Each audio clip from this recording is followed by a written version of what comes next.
Gimana nih kabarnya hari ini Pak Habia dan Pak Yadi? Alhamdulillah baik. Alhamdulillah. Nah hari ini kan Ibu Pia mau melakukan coaching nih dengan Pak Yadi. Nah sebelum melakukan coaching, saya akan menyampaikan rubrik penilaian nanti saat melakukan coaching. Ini Bu. Oh iya Bu. Ya baik. Nah hari ini bagaimana persiapan Ibu Pia?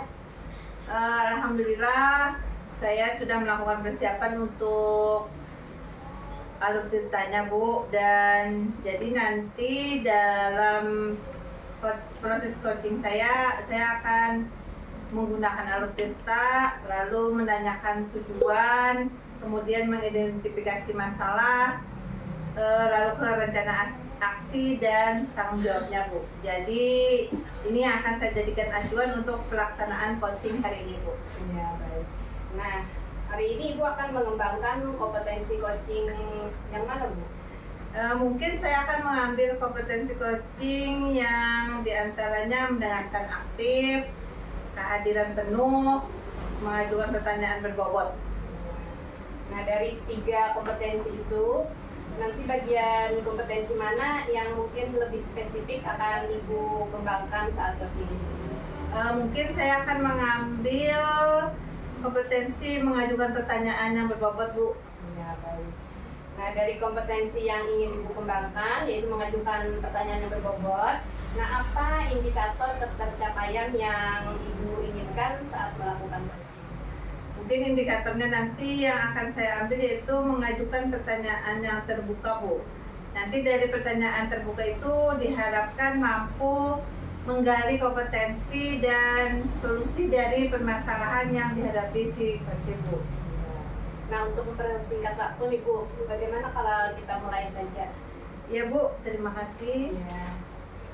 Silakan Ibu Payadi.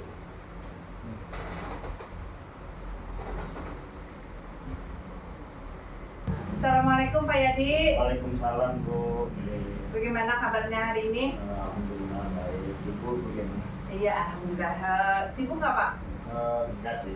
Oh iya, kan kemarin Pak Yadi sempat berbicara dengan saya mau ada yang ingin diceritakan. Bagaimana Pak?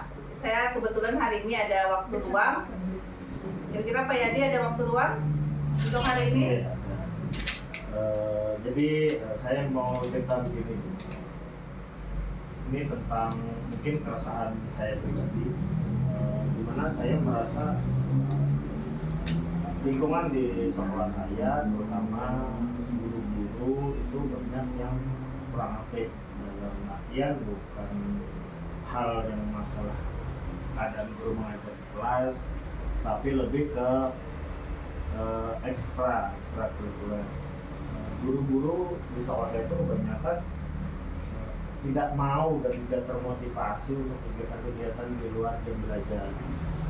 Kan kita di SLB itu selain jam belajar akademik juga ada vokasional, keterampilan ada, ekstrakurikuler seperti pramuka, kesenian, olahraga juga ada.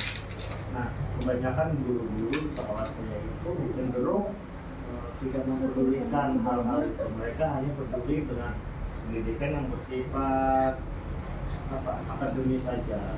Di luar itu mereka hampir tidak ada pergerakan atau motivasi untuk melakukan mengembangkan diri.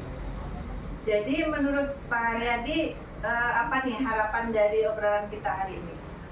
Ya mungkin harapan yang ingin saya dapatkan, bagaimana nanti caranya saya bisa memotivasi, mengajak teman-teman rekan sejawat saya sebagai guru itu bisa ikut aktif dalam kegiatan-kegiatan di luar akademik, itu juga aktif di kegiatan ekstrakurikuler dan pembelajaran vokasional bagi anak-anak kami.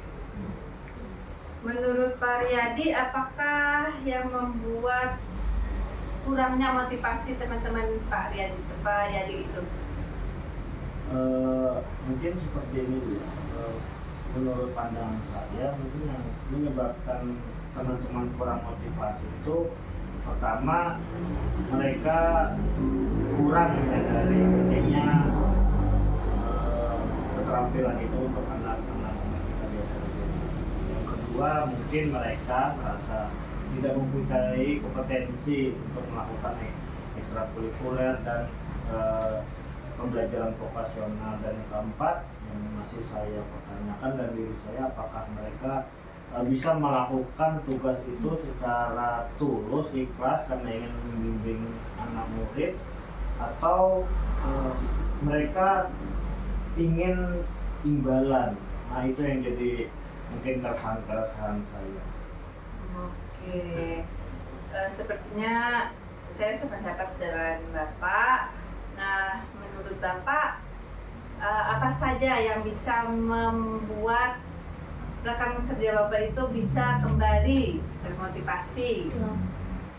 Menurut saya yang pertama yang perlu saya lakukan, pertama meyakinkan dulu ke rekan-rekan betapa pentingnya kegiatan ekstrakurikuler dan pembelajaran vokasional selain pembelajaran di kelas, pembelajaran akademik. Karena ini semua menyangkut bagaimana kita mengembangkan peserta didik kita, menyiapkan mereka untuk nanti akan kembali ke masyarakat. Jadi saya ingin meningkatkan kesadaran diri rekan sejawat supaya sadar secara dalam diri bahwa ini memang perlu kita lakukan untuk anak didik kita. Yang kedua, mungkin saya ingin bekerja sama ya dengan teman-teman yang selama ini sudah ikut aktif dan juga ingin minta bantuan mungkin ke kepala sekolah bagaimana cara supaya bisa meningkatkan motivasi rekan-rekan. Kira-kira yang Bapak sampaikan tadi kapan Bapak mau realisasikan? Mungkin dalam waktu dekat ini akan saya realisasikan, tapi yang lebih saya utamakan pada saat ini mungkin saya akan berkomunikasi dengan atasan saya, mungkin dengan wakasek kurikulum atau dengan kepala sekolah untuk meminta masukan atau bagaimana caranya langkah yang tepat yang harus saya ambil, apakah saya harus melibatkan beliau atau meminta izin dengan beliau untuk mengkoordinir teman-teman agar bisa aktif informasi di luar kegiatan pembelajaran akademik di kelas. Nah, seandainya Bapak sudah menyampaikan maksud dan tujuan Bapak tadi ke kepala sekolah atau ke rekan sejawat Bapak, kemungkinan ada penolakan dari rekan sejawat itu bagaimana kira-kira Bapak akan menghadapinya atau mencari solusinya, Pak? Itu yang jadi menjadi keresahan saya, di mana saya ini termasuk orang yang lebih muda ya, lebih baru di sekolah itu. Justru saya ini berhadapan dengan para senior saya di sana, otomatis saya pribadi pun untuk menyampaikan hal itu saya takut terkesan lebih menggurui. Jadi karena itu mungkin saya ingin nanti berkonsultasi dengan wakasek kurikulum atau kepala sekolah agar supaya beliau bisa membantu saya, niat baik saya agar bisa tersampaikan tanpa adanya judgement atau seolah-olah saya yang paling bisa dan saya menggurui mereka. Mungkin saya perlu itu. Iya. Saya rasa rencana Bapak sudah sangat bagus. Nah, mungkin apa komitmen Bapak dari rencana yang akan Bapak laksanakan itu? Komitmen saya dengan berbagai usaha yang akan saya lakukan, saya pertama yang jelas ingin menggerakkan komunitas di sekolah saya, baik itu teman, rekan guru, juga orang tua agar bisa ikut aktif dalam kegiatan baik dalam pembelajaran akademik, pembelajaran vokasional dan kegiatan ekstrakurikuler, di mana itu semua kita lakukan untuk anak murid kita supaya lebih mandiri. Dan saya berkomitmen bagaimana bisa menggerakkan itu semua berdasarkan kesadaran diri mereka, bukan karena karena ada uang lelah atau uang transport, tapi lebih ke urgensi mereka. Wah, bagus sekali Pak. Saya sangat mendukung. Mudah-mudahan semua yang Bapak rencanakan itu berjalan dengan lancar dan sesuai dengan harapan Bapak. Ya. Amin ya Pak ya. Mungkin itu saja yang bisa saya bantu. Semoga percakapan kita hari ini bisa memberi sedikit solusi lah buat Bapak. Semoga apa yang Bapak sudah rencanakan itu bisa berjalan dengan lancar dan dengan baik. Ya, terima kasih Pak Yadi. Iya, sama-sama Ibu Pia. Ya, baik. Alhamdulillah, Ibu Pia sudah melakukan coaching dengan Pak Yadi. Nah, apakah indikator ketercapaian yang Ibu inginkan tadi sudah tercapai? Saya rasa sudah tercapai Bu, karena saya sudah mengajukan pertanyaan yang berbobot kepada Pak Yadi, dan sepertinya Pak Yadi juga sudah mendapatkan solusi dari masalah yang beliau hadapi. Ya.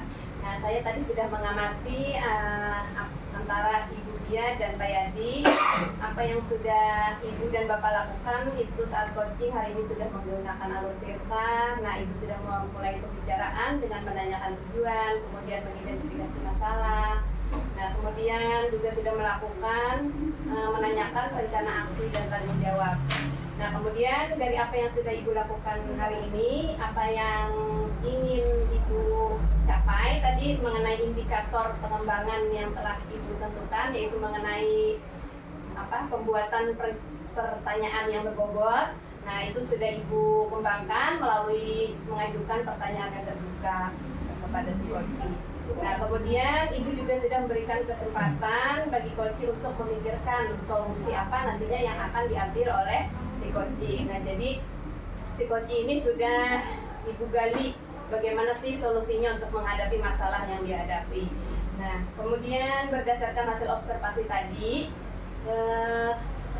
Ibu dan Bapak sudah melakukan coaching yang luar biasa, sudah bagus. Nah, setelah melakukan coaching ini, kira-kira kompetensi apa lagi yang ingin Ibu kembangkan nanti ke depannya? Menurut saya ya Bu, kan tadi saya sudah mengembangkan kompetensi pertanyaan berbobot. Nah, mungkin untuk kedepannya saya akan mengembangkan kompetensi menjadi pendengar yang aktif. Nah, mungkin itu yang akan saya tekankan Bu untuk coaching yang selanjutnya. Ya, baik. Mungkin pertemuan kita sampai di sini dulu ya Bu. Mungkin nanti lain kali kita bisa bertemu lagi, bisa sharing-sharing lagi. Nah, kemudian saya ucapkan terima kasih Bu Pia, Pak Yadi. Sama-sama, Ya, Ibu. terima kasih. Assalamualaikum warahmatullahi wabarakatuh.